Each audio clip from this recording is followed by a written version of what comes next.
আমি তোমাদের সামনে চলে এসেছি একেবারে রেস্টুরেন্টের মতো ডাল ফ্রাই তৈরি করতে। তো চলে এসেছি, প্রথমেই আমি এক বাটি ডাল নিলাম, মুসুর ডাল। আর এই যেই বাটিতে ডাল নিয়েছি মুসুর ডাল এক বাটি, সেই বাটির পরিমাণে হাফ বাটি আমি নিলাম মুগ ডাল। তো তোমরা জাস্ট এইভাবেই নেবে।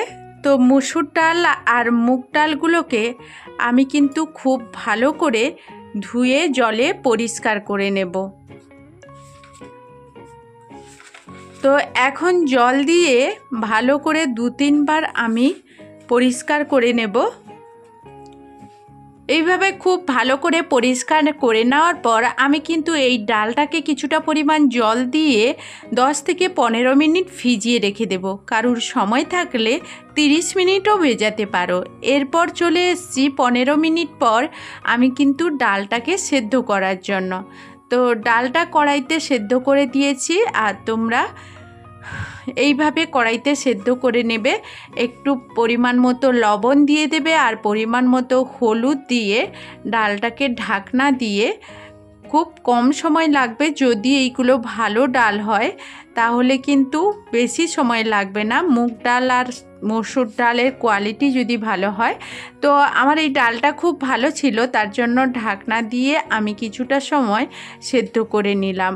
এরপর চলে এলাম, আমার এই ডালগুলো সেদ্ধ করতে 10 মিনিটও লাগে না, তার থেকেও কম। তো এখন আমি ডালটা আর তোমাদেরকে বলি, এই ডাল ফ্রাই তৈরি করার জন্য কিন্তু ডালটাকে পুরো সেদ্ধ করলে হবে না, 80 থেকে 90% সেদ্ধ করতে হবে। তো এই ডালটা তোমাদের বললাম কিন্তু 80 থেকে 90%-এর মতো, 90% তা না, 80% মতো ডালটা সেদ্ধ করবে, আর বাদ বাকি রান্নাটা করতে করতে সেদ্ধ হয়ে যাবে।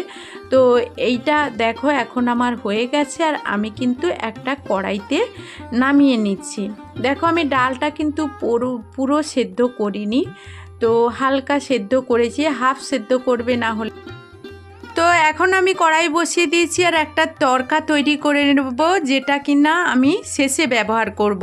তো দেখো তেলটা গরম হয়ে যেতে আমি কিন্তু জিরে দিয়েছি, 2টো লঙ্কা, শুকনো লঙ্কা মাঝখান থেকে ফাটিয়ে দিয়েছি, কারণ তেলে ছিটকানোর ফেটে যাওয়ার ভয় থাকবে না।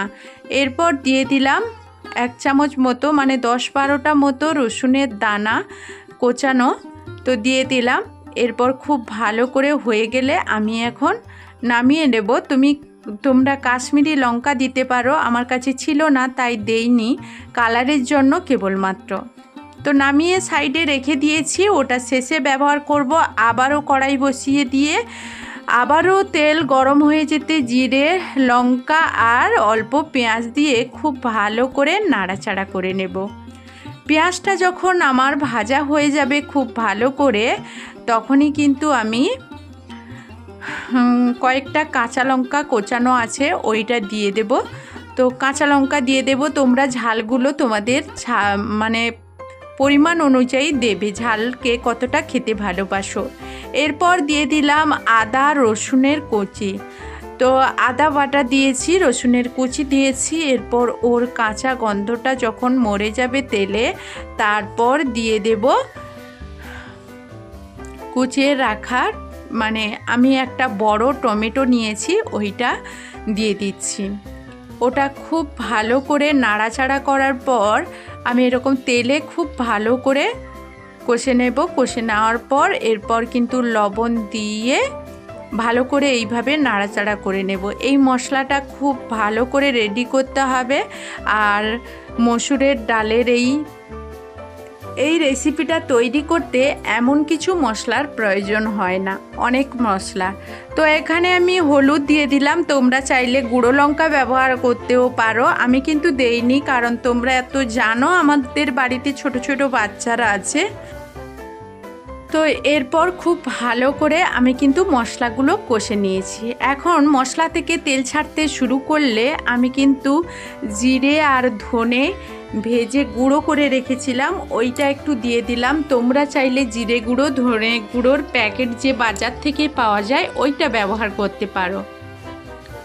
তো এরপর চলে এসেছি, মশলাটা ভালো করে কষা হয়ে গেলে আমি কিন্তু আমার অর্ধেক সিদ্ধ করে রাখা মুসুরের ডালগুলো এরকম করে ওর সঙ্গে আস্তে আস্তে মিশিয়ে দেব। খুব বেশি নাড়াচাড়া কিন্তু করা যাবে না, কারণ যতটাই আমরা ডাল বেশি বেশি করে নাড়াচাড়া করব ডালটা কিন্তু ততটাই মানে মিলিয়ে যাবে। আর এই রেসিপিটার জন্য ডালটা কিন্তু অর্ধমর্ধ করে রাখতে হবে। মানে তোমরা বুঝতে পারছো কি বলতে চাইছি, ঠিক এইভাবে দানা দানা করে রাখতে হবে, ডালটা একেবারে সেদ্ধ হলে চলবে না। এরপর আমি কিছুটা পরিমাণ জল দিয়ে দেব, দিয়ে রান্নাটা হতে দেব, কারণ মশলাটা ডালের সঙ্গে ভালোভাবে মিক্সড করার জন্য।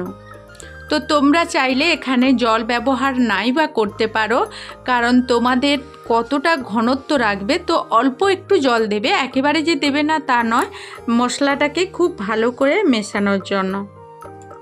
এরপরে দিয়ে দিচ্ছি আবারও হয়ে আসতে গরম মশলার গুঁড়ো দিয়ে দিয়েছি। এখানে কিন্তু আমার বাটার ছিল, আমি বাটার সাইডে রেখেছিলাম, কিন্তু এখানে দিতে আমার মনে নেই, ভুলবশত। তোমরা বাটার বা ঘি ব্যবহার করতে পারো, তাহলে টেস্টটা আলাদা হবে। আবারও জিরে গুঁড়ো ধনে গুঁড়ো দিয়ে দিলাম। আর আমি দেখো তৈরি করে রাখা আমার যে তরকাটা আমি এক সাইডে রেখে দিয়েছিলাম, সেটা কিন্তু এখনই আমি মিক্সড করে দেব। আর এটা যখন মিক্সড করবে তখন কিন্তু তোমরা গ্যাসের ফ্লেমটা বন্ধ করে দেবে। আর এইটা মেশালেই এখানে যদি তুমি কাশ্মীরি লঙ্কা ব্যবহার করো তাহলে কিন্তু কালারটা চলে আসবে। আর এখানে খুব বেশি পরিমাণ ধনে পাতা দেবে। আমার কিন্তু এতটাই মন থেকে চলে গিয়েছিল যে আমি ধনে পাতা আর বাটার সাইডে রেখেও দিতে পারিনি, একেবারে খাওয়ার সময় মনে পড়েছে তাই দিতে পারিনি।